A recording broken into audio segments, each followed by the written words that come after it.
Welcome to our channel. Today we how to verify feature flags with LaunchDarkly mobile SDK. Full guide step by step clearly.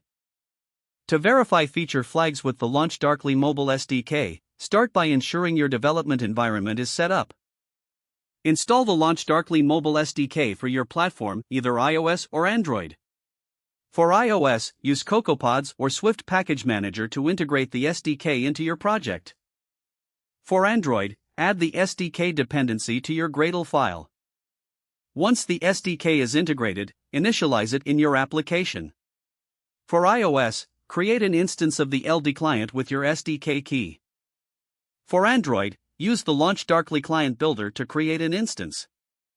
After initialization, connect to the LaunchDarkly service. Ensure that the user context is configured properly for feature flag targeting. Set up your user attributes, such as key, name, and any custom attributes. Now retrieve feature flags by calling the appropriate method in the SDK. For iOS, use the variation method to check the value of a flag. For Android, utilize the variation method of the LD client to do the same.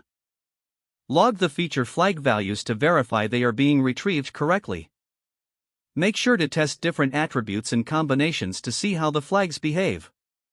Monitor the LaunchDarkly dashboard to confirm that the feature flags have the expected targets. As you develop, consider using the LaunchDarkly toggle feature for real-time adjustments. Perform testing in both debug and release builds to ensure consistent behavior. Once testing is complete, deploy your application. Continuously monitor for any issues or unexpected behaviors with the feature flags. By following these steps, you can effectively verify feature flags using the LaunchDarkly mobile SDK. If the page does not load, refresh the browser or try again in a private or incognito window. Make sure you are using the correct email address, then retype it carefully to avoid small typos. If your password is not accepted, use the reset option and create a new strong password you can remember. Check your spam folder for verification or security emails, then complete any requested confirmation steps. Enable two-factor authentication if available to improve account security and reduce unauthorized access risk.